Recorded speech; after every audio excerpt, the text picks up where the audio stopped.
ખેડાના સિંજીવાડા ગામમાં લગ્ન પ્રસંગમાં જમ્યા પછી 200 જેટલા લોકો બીમાર પડ્યા હતા।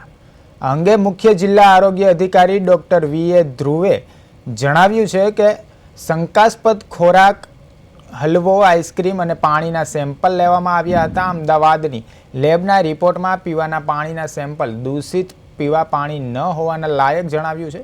પાણીમાંથી ઈ કોલાઈ બેક્ટેરિયા મળી આવ્યા છે।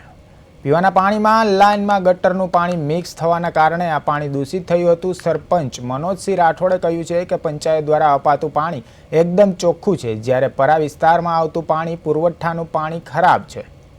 લાઇન ખરાબ હોવાના વિશે સરપંચે કલેક્ટર અને મુખ્યમંત્રી સુધી લેખિતમાં ફરિયાદો કરી હતી, પણ કોઈએ ધ્યાન ન આપ્યું હતું।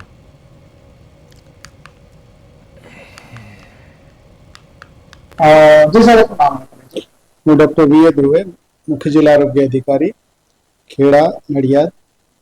हाँ साहब, जे प्रकार सिंजीवाड़ा अंदर जे पानीना રિપોર્ટ આવ્યા છે, આ શું સમગ્ર હકીકત?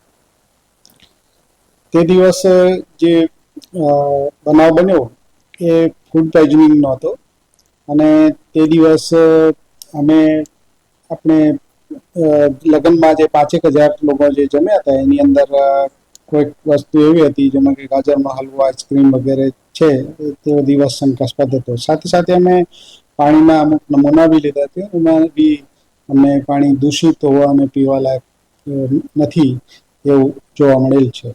ભાઈ અમારા ગ્રામ પંચાયતમાં કોઈ બી ગટર નું પાણી પાણી પુરવઠામાં સાથે મિક્સ થતું નથી, પણ જે પડીએ જ પાણી પુરવઠામાંથી મારા જે પરા વિસ્તારને જે પાણી આપવામાં આવે છે, તો જે સેમ્પલ લેવામાં આવ્યું હતું એ મારા પરા વિસ્તારમાંથી લેવામાં આવ્યું હતું અને એ પાણી પરીજ પાણી પુરવઠા દ્વારા જે પરા વિસ્તારને આપવામાં આવે છે તેમાં સિંજીવાડા ગ્રામ પંચાયતમાં એ પાણી આવતું નથી। ડાયરેક્ટ પરા વિસ્તારમાં જ એ લોકો ત્યાં આપવાનું પાણી પુરવઠાના માણસો જ ત્યાં આગળ પાણીની